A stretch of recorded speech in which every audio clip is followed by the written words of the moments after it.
Hey guys, welcome back to my channel. I got something new. That's the product of a drowsy 2 a.m. order from Horizon Hobby. I ordered this sucker a couple weeks ago on pre-order and it just randomly came in. So we're going to take a look at this. This is the black version that requires assembly. I thought that would be kind of a cool thing for the channel. But anyway, let's break into this and see what we got. Use my sword, as my daughter calls it.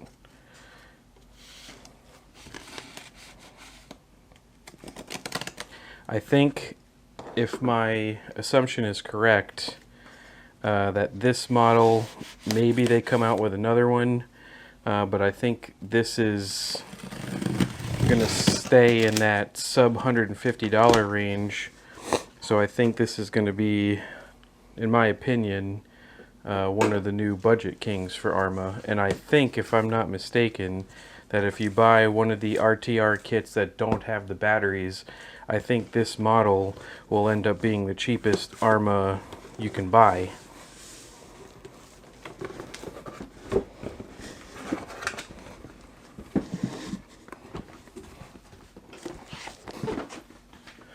The packaging looks pretty cool. This has the smart battery with it. I don't really intend to use it. It's just, I really wanted the black body, and this one came as the one with the battery and the assemble kit. So here we are. The other one thing I saw was pretty cool. I don't know if you can see this. The driver of the Gorgon is S.L. Jackson. I thought that was kind of cute. Anyway, let's break into this thing and see what we got. Actually, let's take a look at the back side. So it looks like it's kind of built on the granite tube style. I don't know how much of this overlaps, but it looks a lot like the granite. What do we got here? Transmission. The shocks look pretty similar. I don't know. It's pretty entry level. 10th scale 2-wheel drive. I just think it looks cool, and I like the kind of mini LMT look with these big old monster truck tires. All right. So it looks like we got our tires here. Oh wow, these are real squishy.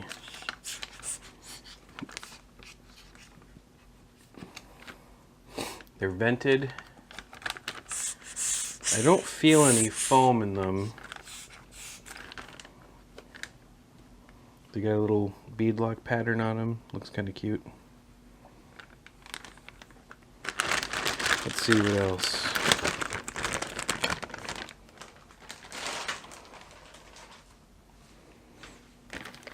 We got the shocks here.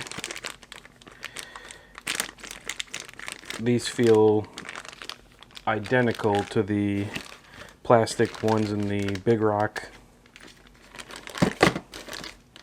We got some arms here with steering knuckles.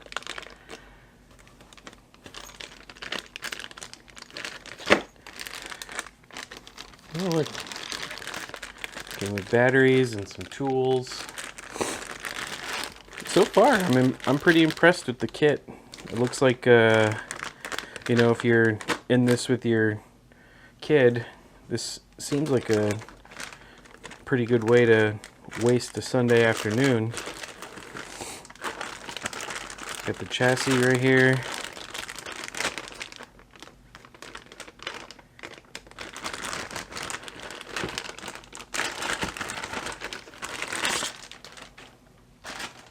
I got these little QR codes in here.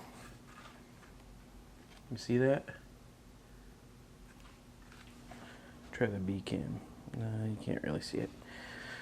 Let's scan one, see what it does. It says support.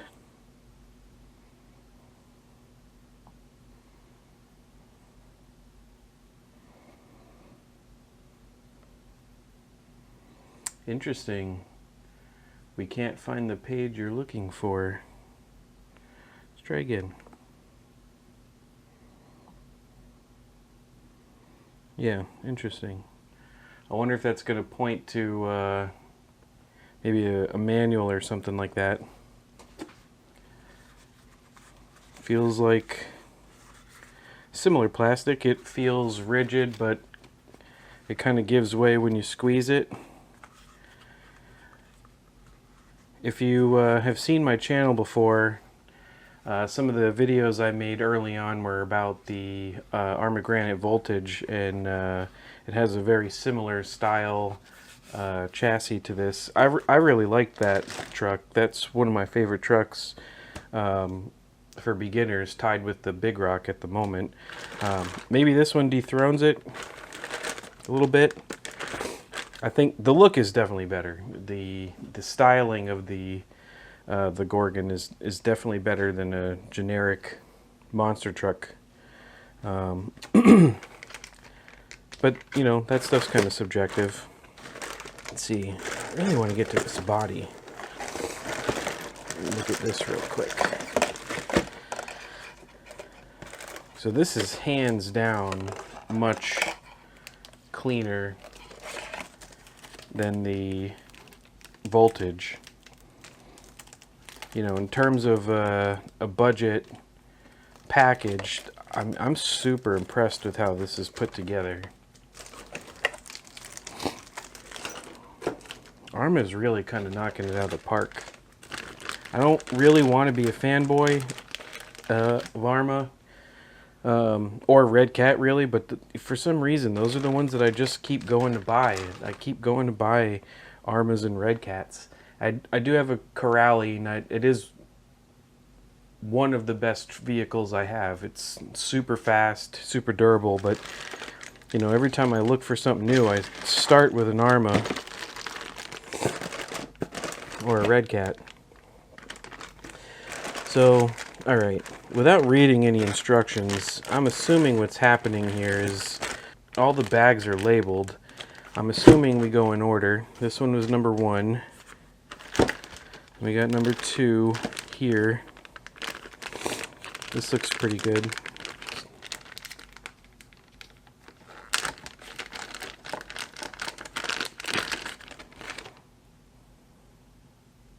Oh, it feels pretty good. Should we crack it open and see if it's lubricated from the factory? Yeah, let's do that. I know that's one of the things that people tend to cheap out on.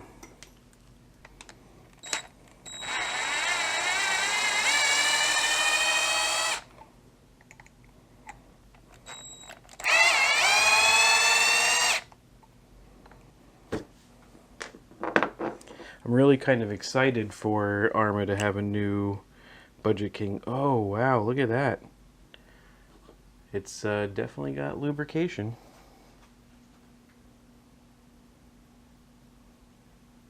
Looks really good. There is definitely lubrication in there. It looks really good. Close her back up. You can see the gasket.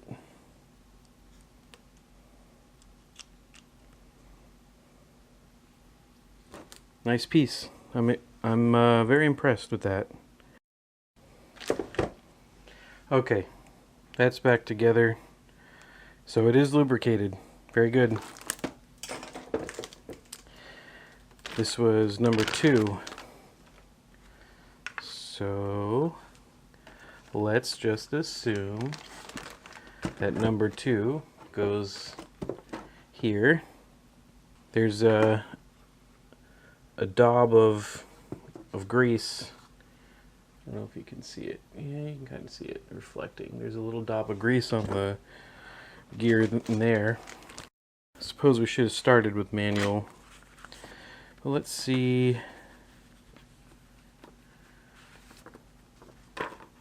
Is this the instructions on how to build?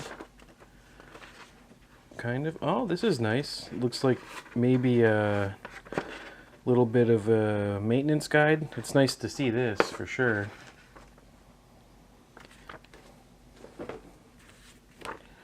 Getting started, get assembled.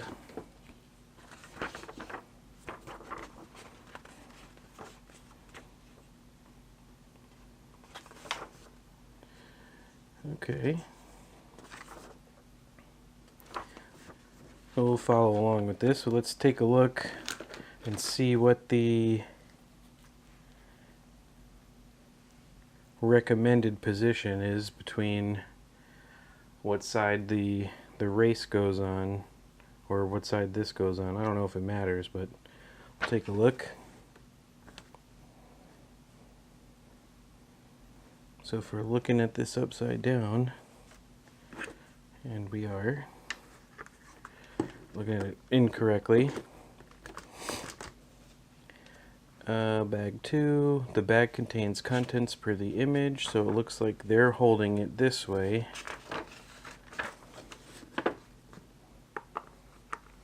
So we'll go in like this.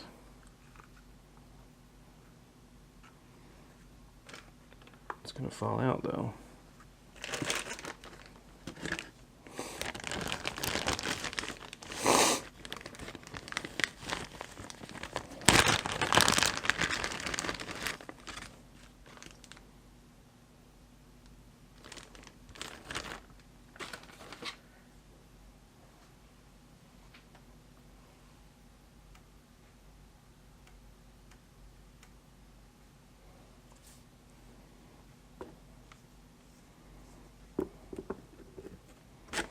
Imagine it probably go like this.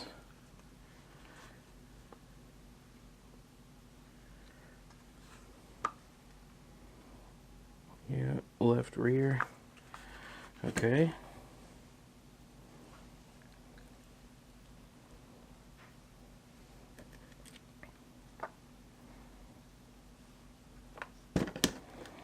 That looks good. Let's see, that was bag number 3, which has these screw, what is this, M3 cap head screws for these jokers. 2.5 mil hex.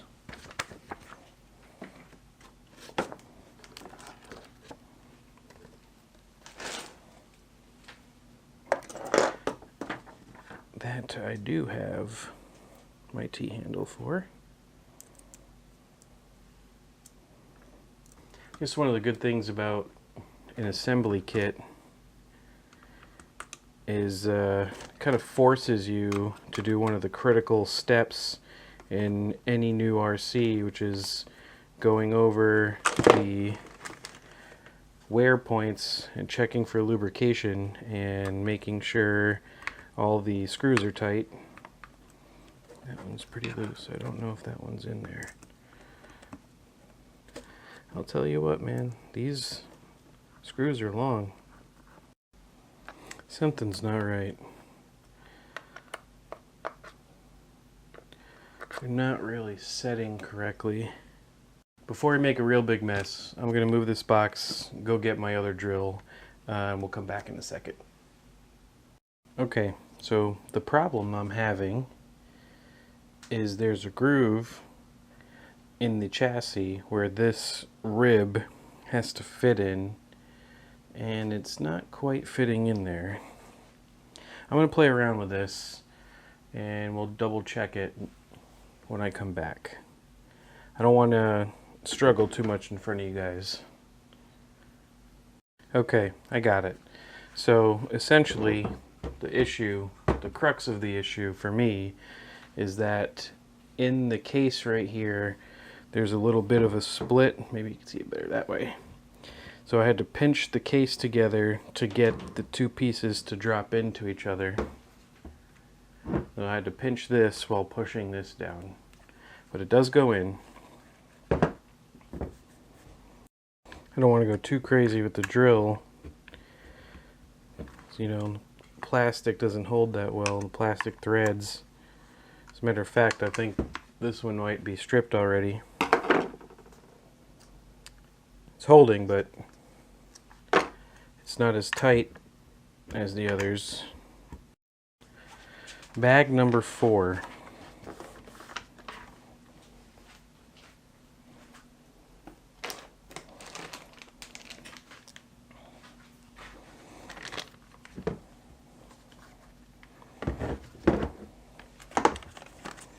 This looks like it is one of the, I think this is the rear. Yeah, this is the rear. So it's going to be one of the rear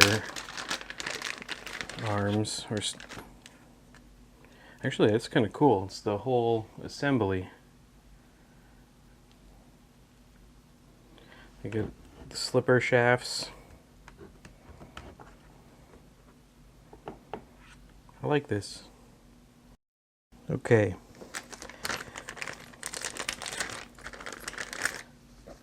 So we got a little stopper here. Pretty familiar with that. So it looks like number 4, if you're holding it rear to front, is supposed to be the right rear.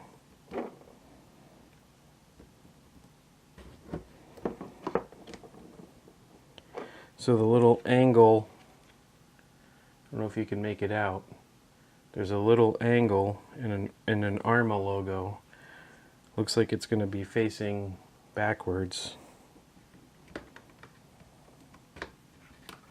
I guess that makes sense because the arms kind of kick forward.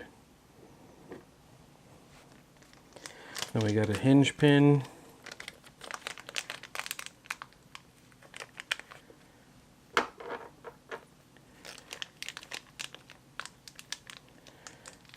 A screw for up here, and a hinge pin stay screw.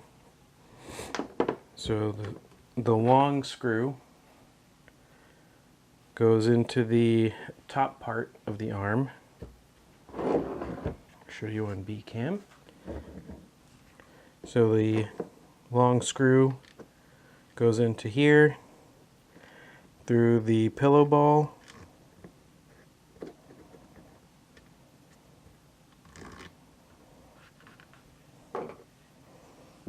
What size is this? This is not a 2.5, right? No, definitely not a 2.5.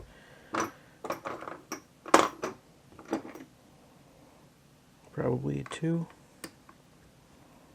Yeah.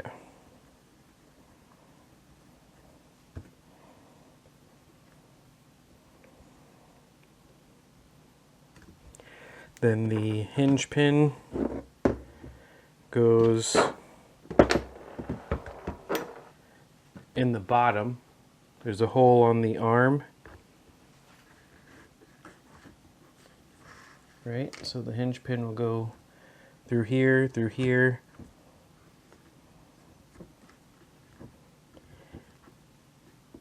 and it's keyed so that it slides in from the back. It can't come out the front. And then there's a stay pin that will go in the tiny hole right here. There's a tiny little hole right there. That's where this guy goes. It keeps the hinge pin in the arm. All right, that's looking pretty good. Bag number 5.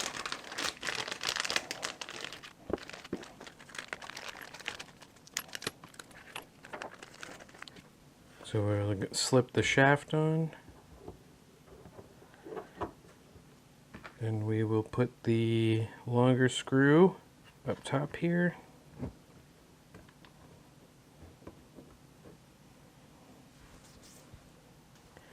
Get it started. Actually, we're not in. There we go.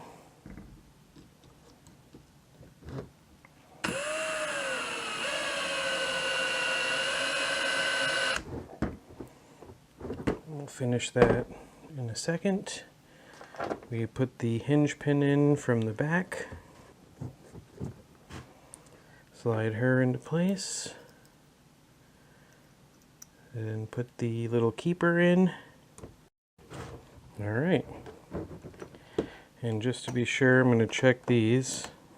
Those are pretty good. Those are pretty good. Finish off this screw.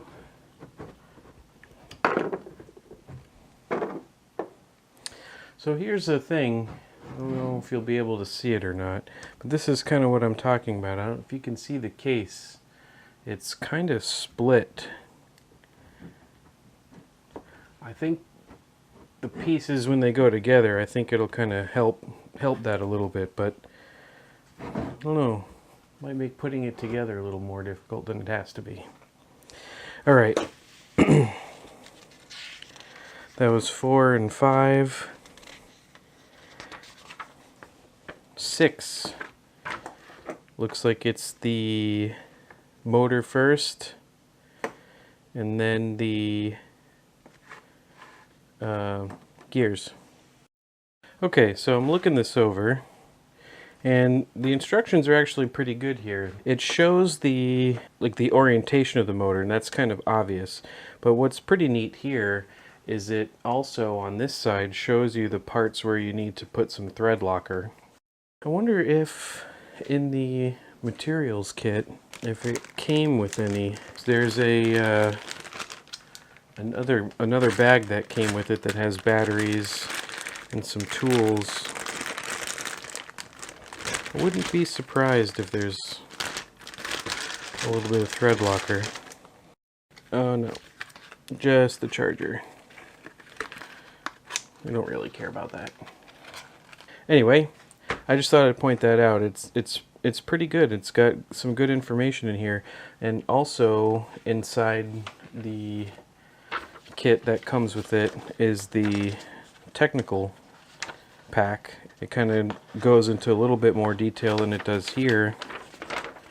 It's got a nice exploded parts diagram. Okay, so there's something I want to show you.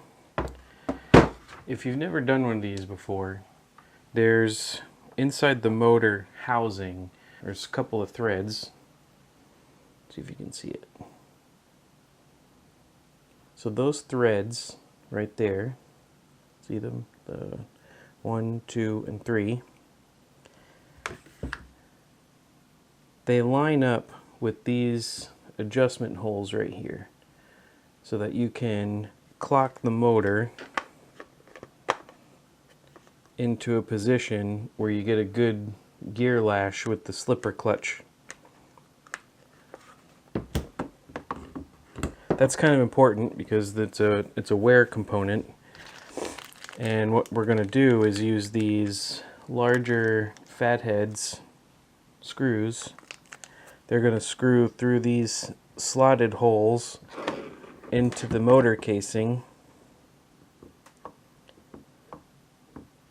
and then I guess part of what's happening here is it's showing you after you put in the slipper clutch what the where to put the grub screw to hold the pinion on, and then I guess this is going to let you slide it in place with the screws still in the motor case to set your lash. Anyway, I'll put this together and we'll try it out. Okay, so we got the first screws in there. It's a little difficult to get, but you'll have to play around with the position of the motor. You can move it around in this kind of slotted channel until you can see the screw holes, and then you just kind of finger tighten them. The manual says to leave it a little bit loose, and then you'll take your slipper clutch and feed it in. That's okay. And then you take your pinion, and there's a little grub screw, a 2mm hex grub screw in here. Let's see if it has a count. Oh, it does. It's a 13 tooth pinion. And then what you're going to do is there's a flat side of the motor shaft. So right here is the flat side of the motor shaft. It's kind of shaped like a D. What you're going to do is slip the pinion with like this, with the gears towards the inside, and kind of lock it into the slipper clutch, and then you'll use the grub screw or the 2mm to kind of lock the grub screw on that flat part of the motor shaft. And now you play with your lash. So that's why you leave these larger screws loose a little bit so that the motor can move. Since you've got the grub screw tight to the motor being able to move to get your lash. You don't want it super tight. You want just a little bit of play.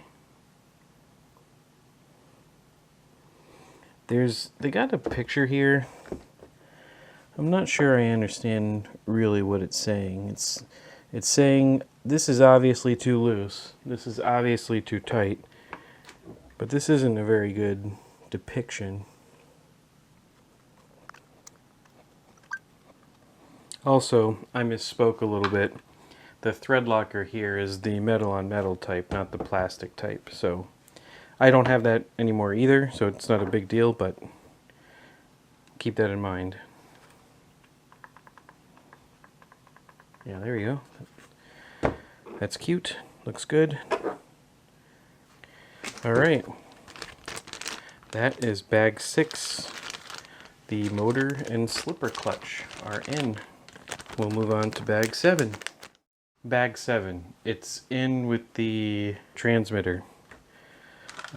Okay. I looked through all the other bags. I think we're going to be good. So this bag 7, has the little clutch cover and the ESC. And what are these? Are these all 2? Yeah, these are all 2. So looks like the cover goes on this way.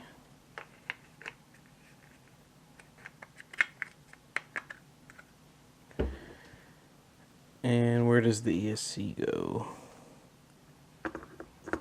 Wonder if it can go in a couple of places.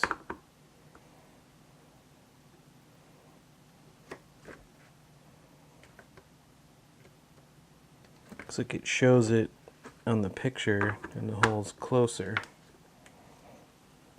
Anyway, we'll get these put on and come back. So on this step, there's 2 sets of screws, 2 longer and 2 shorter. Looks like the part for the cover is the shorter, what are these? It says it right here, M3x8. So these shorter 8mm are for the cover, and the longer 12mm are for the ESC. Okay, cover and ESC are on, and you can go ahead and connect the motor leads. I think it's fairly obvious that black goes to black, gray goes to gray, but just in case it's not obvious, that's what it says, black to black. We've got bag 8, which looks like it's the servo and the steering arms. So now it looks like we're working in the front. We'll switch the orientation around here. What does it come with? So it's got the servo,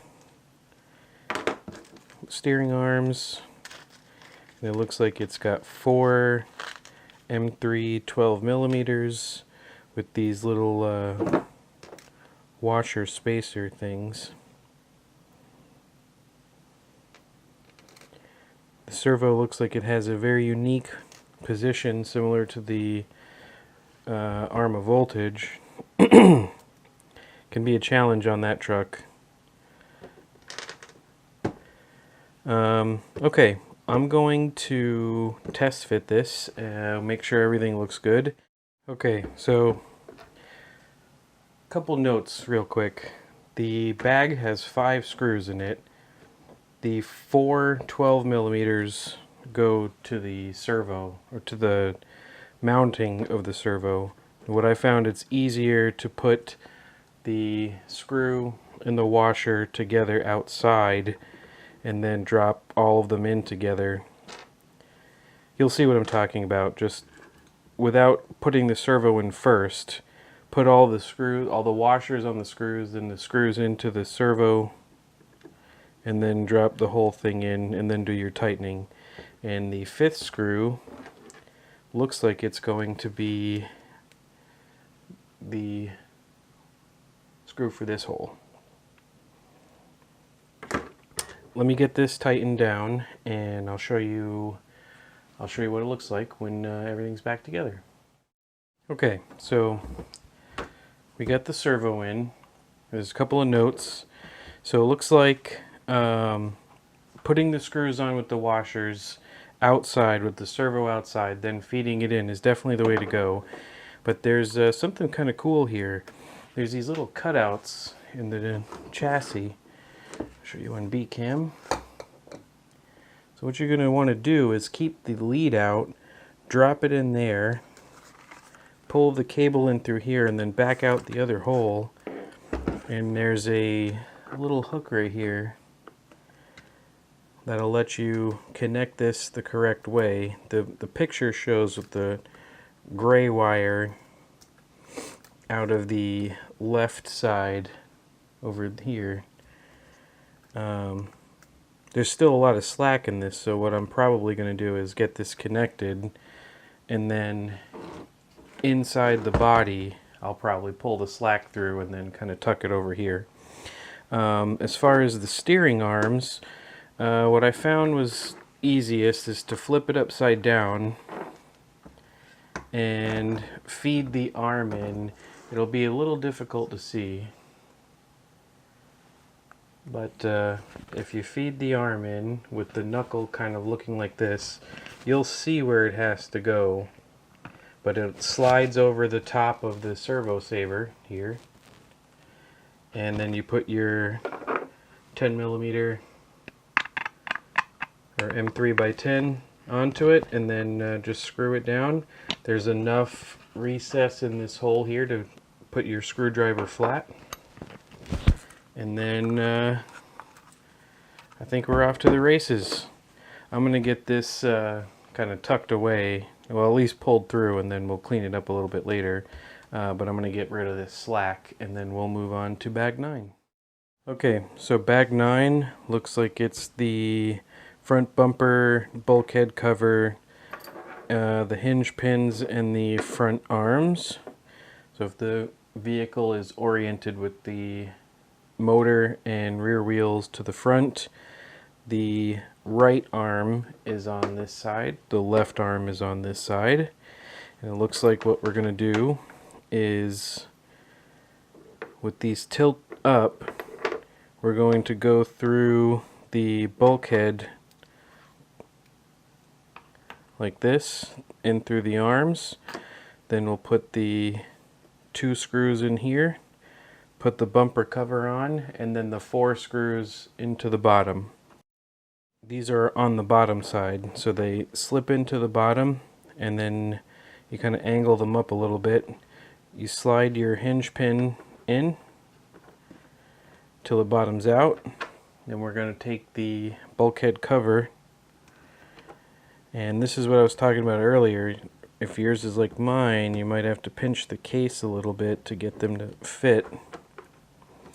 And then 2 screws go into the top right here, and then when this is set, you flip it over and we put the 4 screws into the back.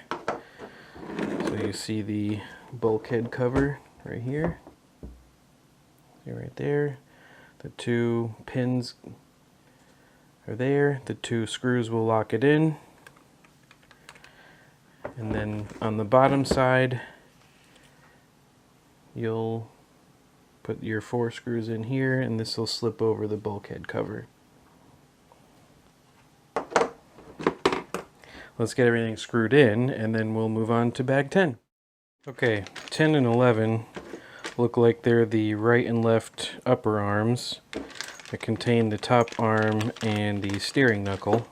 These are going to go together pretty much like the back. So it looks like it has a little hinge pin, probably for the front or for the outer side.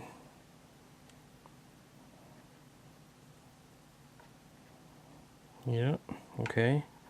So if you look, there's a thicker side and a thinner side, so you can't mix them up.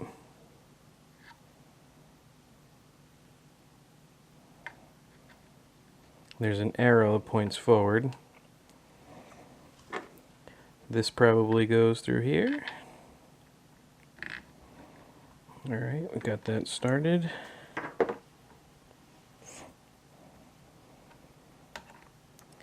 And then we will put the hinge pin in through the front.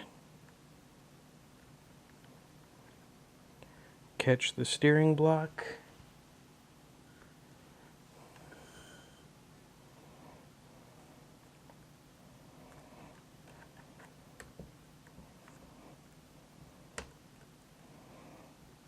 Make sure it's flush up front. And then we put the little stopper pin right up front here. Easy. Alright, so just to recap, the screw will go into the top part. This is a 2.5 millimeter. Then you set the arm in place, fold the knuckle down, and then put the hinge pin through, and then the keeper for the hinge pin. Pretty simple. Let me get the other one set up, and then we'll move on to the next set of bags. Okay, so a quick note about these top screws. You want to be careful when you're putting them in. If you go too tight and you bind them up, then the arms won't fall freely on their own. If you go, I don't want to show you because I don't want to strip the holes, but if you make it too tight here, the composite material actually pinches the arms and it puts friction on them, and they'll stay up or down. You know, you won't get the travel you want. So make them tight so that you can feel the threads come out of the back side up here, but don't make them too tight so that you pinch the composite material closed. Let's move on to bags 12 and 13, which look to be the actual steering knuckles that connect to these steering arms here. Okay, so 12 and 13 are the steering hubs. It comes with the knuckle piece with the hex that will attach, and a little arm that will attach to the steering arms. It comes with a threaded head or threaded screw, then a hinge screw and a nut.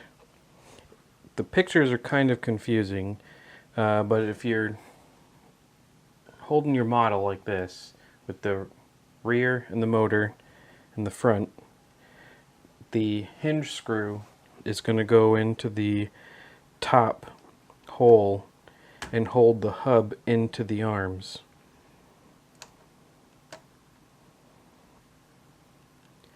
And then that's going to screw through the two little arms, right? And then there's a nut that goes on the bottom side.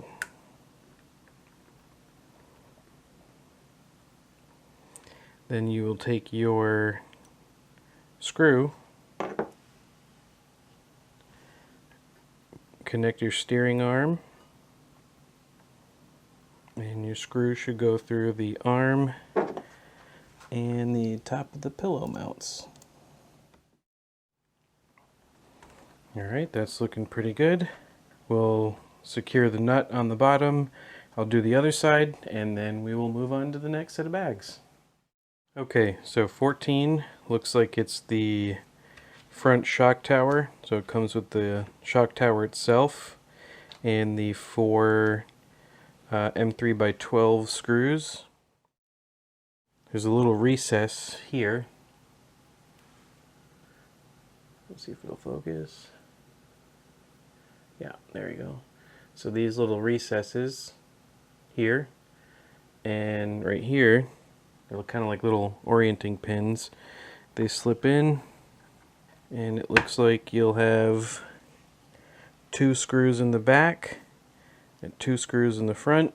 These are 2mm hex with the M3x12. 15 looks like it's the rear shock tower. It's got a very similar system with 2 little cutouts and 2 little doweling rods or orienting pins right here. You'll see where they go, the 2 pins and then the 2 little cutouts.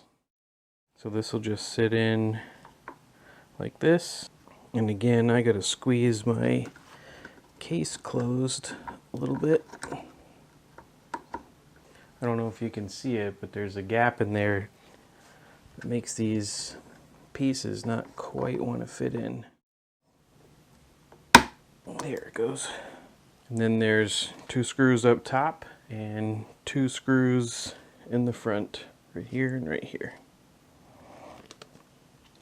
We'll get this put on and then on to the next bag. 16 and 17 are front shocks and rear shocks respectively. The front shocks have 2 shocks in them with 2 machine head screws. The 20mm goes up top. The 28mm will go down the bottom. And I found it's easier to set the shock with the collar on the bottom. Set that in here first, and then arrange the top part to fit. Because otherwise it gets pretty tricky to try to sit this in there first and then slide the bottom side into the holes down here. You want to take the bottom part, put it through the hole, slide it into the bottom retainer where the screw will go. Just, you can leave it loose in there and then put that one in. Then you'll take your screw,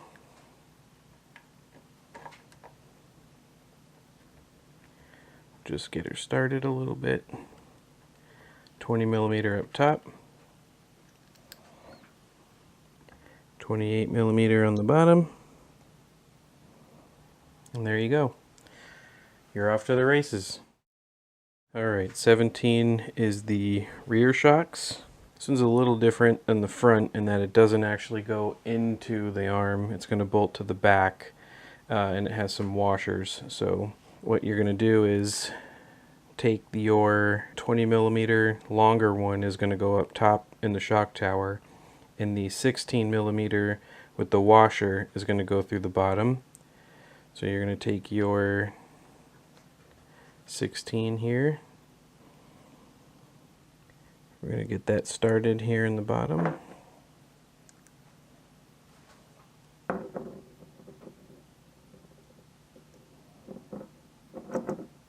And maybe it's easier to do the top.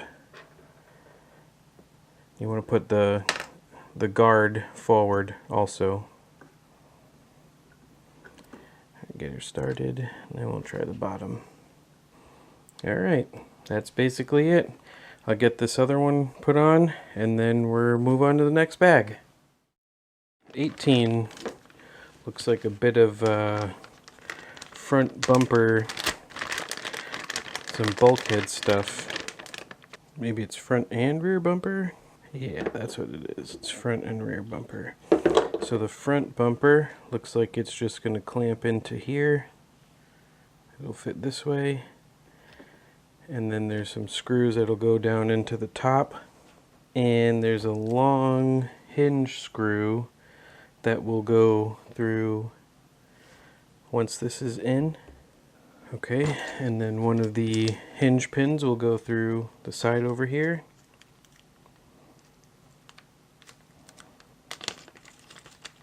Actually, the diagram shows it going this way through this side, and then 2 screws up top. So that'll squeeze through here.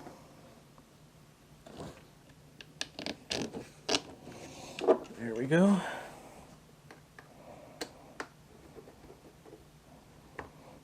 So I'll show you on this B cam here.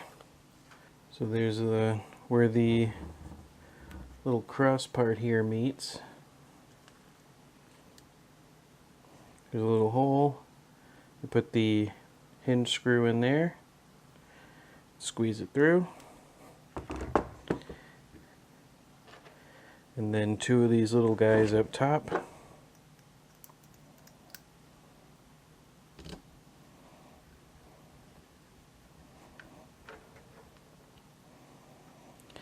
Alright, let me take a look at the rear bumper and then we'll tighten all of it up. Okay, the rear is a little tricky. So this bottom piece has these 2 little alignment tabs. See these guys? So these are going to line up right into here, like this. It'll snap in there. And then the top part folds into this. And there's 2 little pins. See if you can see it this way. Yeah, these 2 little pins, they fit into these 2 holes right here. Right there and right there. Just fold that up. The hinge screw will go in the middle.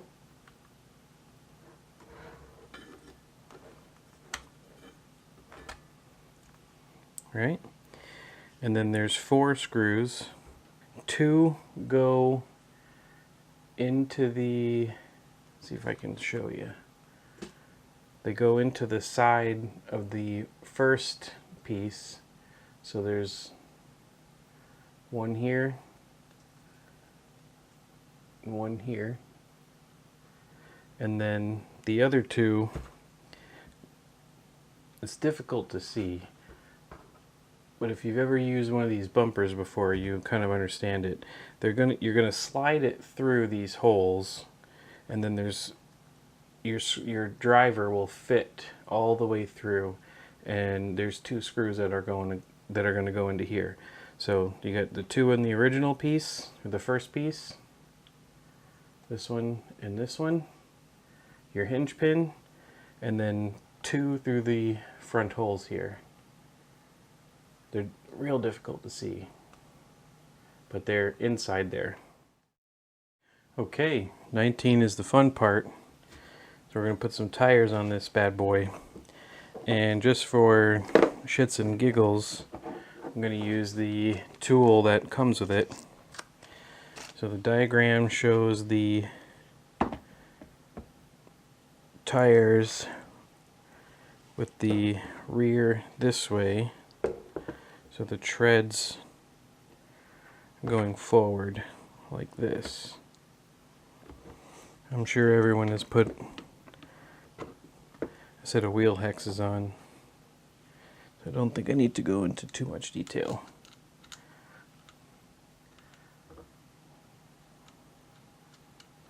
But just in case, inside the wheel there's a hex pattern that fits over this part of the steering.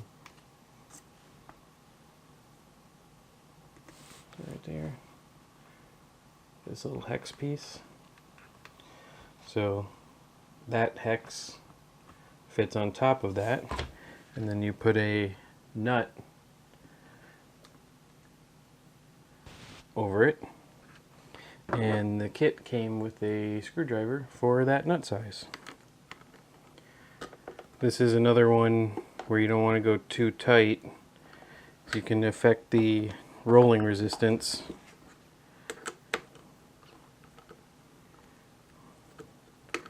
So snug is good.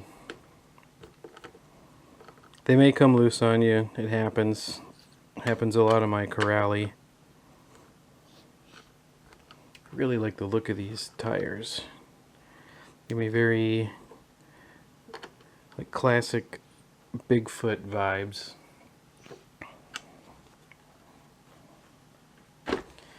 All right. Bag 20 is the body.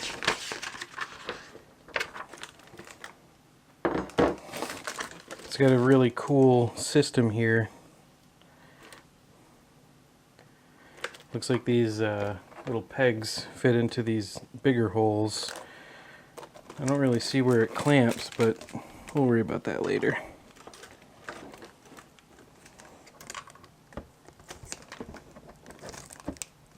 Here we go. Ooh man, that looks cool. And now for the part everyone loves when you buy something new.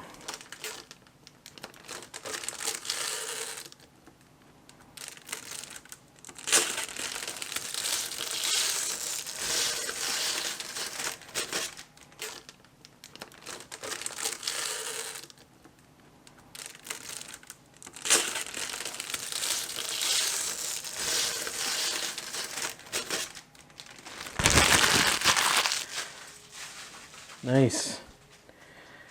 Looks cool, man.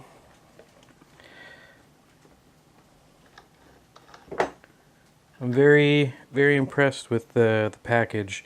The packaging and what you get for how much you spend is just really impressive compared to, like, you know, true 10th scale hobby quality parts, replacement parts for 150 something bucks, or $139, I guess, if you get the that one version of this. I think it's the cheapest ARRMA you can get, and it's pretty close to the Amazon type ones for an actual brand.